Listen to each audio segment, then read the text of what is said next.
Tyler Perry, the visionary, the mogul, the man who built an empire on faith, family, and unforgettable characters.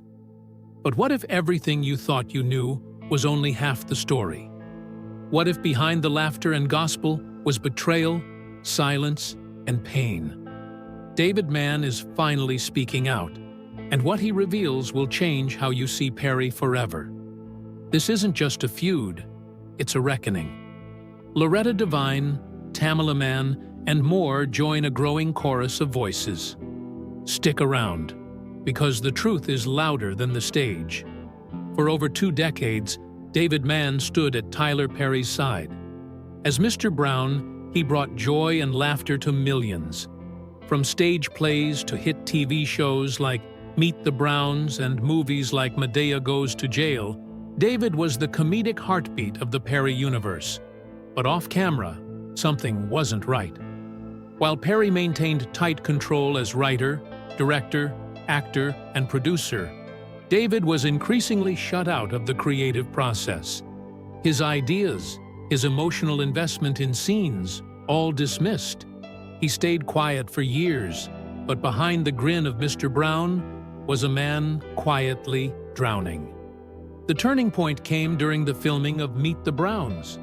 By the 3rd season, Tyler Perry began cutting David Mann out of creative decisions. Scripts were rewritten without notice, character depth was flattened, and when David suggested a powerful emotional arc for Mr. Brown, Perry scrapped it, saying it was too deep.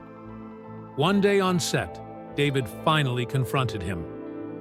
"Man, this ain't the same energy we started with," he said. "You say it's about God and the people, but now it feels like it's just about control."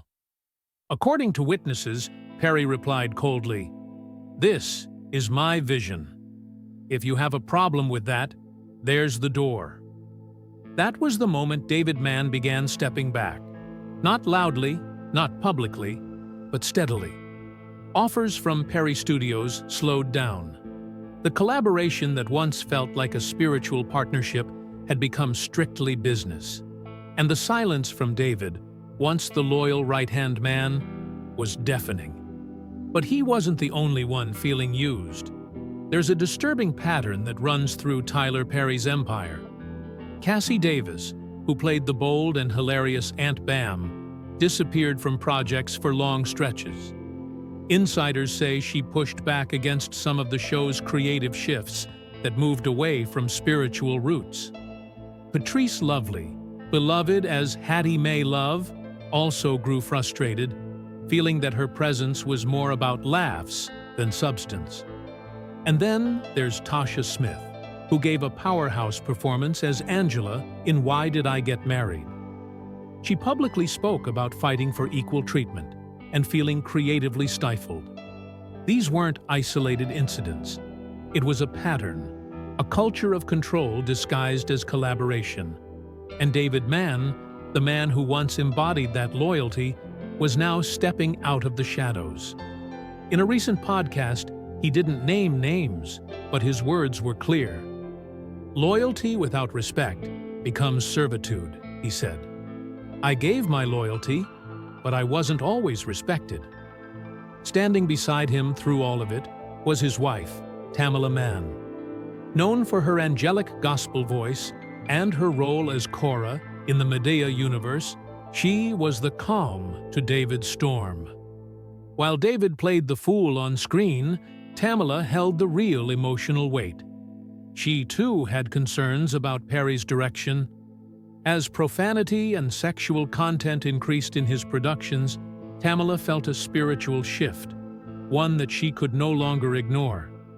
She urged David not to make a public scene, but to be honest with himself. "You don't have to say it loud," she told him, "but you do have to be honest." Instead of blasting Perry in interviews, the couple chose a different path. They focused on faith-based projects, gospel tours, a reality show centered around family values. Tamala's music soared to the top of the Billboard gospel charts. Together, they built the Mann family brand, one that didn't rely on Perry's scripts or direction. But even as they found peace, the pain wasn't over. In 2017, Tyler Perry pitched David Mann a dream project, a spin-off centered on Mr. Brown. A full-circle moment. David cleared his schedule, brainstormed ideas, and got ready. But the project never materialized.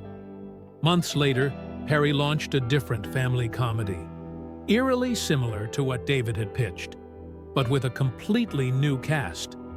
David was never credited. That was the final straw. "This isn't brotherhood," he said.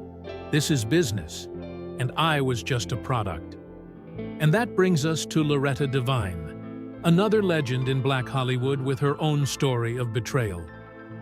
For years, Loretta kept quiet, but behind the scenes, whispers grew louder. She wasn't alone. The late Cicely Tyson, who once worked closely with Perry, reportedly warned Loretta, saying, "Just because they put your name in lights doesn't mean they see your worth. Be careful with men who build empires on broken women." Tyson, a woman Perry called a mother figure, allegedly saw a different side behind closed doors. Emotional manipulation, empty praise. Powerful women offered roles filled with stereotypes and little substance. Kimberly Elise, Lynn Whitfield, and Tasha Smith, again, all reportedly echoed similar frustrations. One actress even told Loretta, "If you're not going to play along, they'll pretend you were never in the room." But instead of bitterness, these women formed a support circle, a private space to share, to heal, and to survive in an industry that demanded silence. They even discussed writing a collective letter to the press, but fear held them back.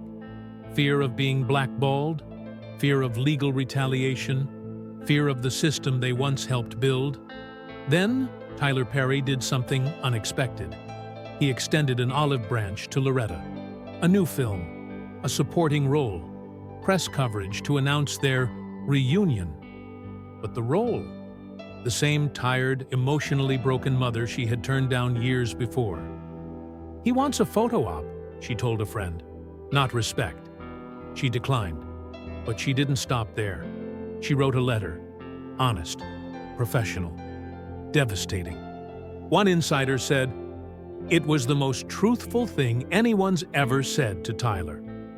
And that's why she'll never get another chance." What happened next? Media outlets suddenly ran glowing features on Perry's commitment to uplifting black actresses, conveniently omitting Loretta Devine. But social media caught wind. Old clips surfaced. TikTok, Twitter, YouTube. Fans began connecting the dots. Hashtags like #Justice for Loretta and #Speak Up Sis began to trend. And once again, Tyler Perry stayed silent. It all came to a head during a private roundtable event titled Black Women in Entertainment, holding space, telling truth. Loretta was her radiant, funny self, until one young actress asked, "How do you handle it when someone who claims to be building a legacy for us turns out to be using you?" Loretta didn't dodge it. She leaned into the mic and said, "Sometimes the devil wears our skin. He walks like us, talks like us, even prays like us. But you know it's him when he starts building thrones made from the backs of women." The room went silent, and the internet exploded. That one quote from Loretta Devine went viral, and once again, Tyler Perry stayed silent. But behind the scenes, things were shifting. Streaming platforms began reviewing deals, producers paused projects, and actors quietly stepped back. The once unshakable empire was starting to tremble. Yet, Loretta and David Mann never lashed out. They didn't attack or seek revenge.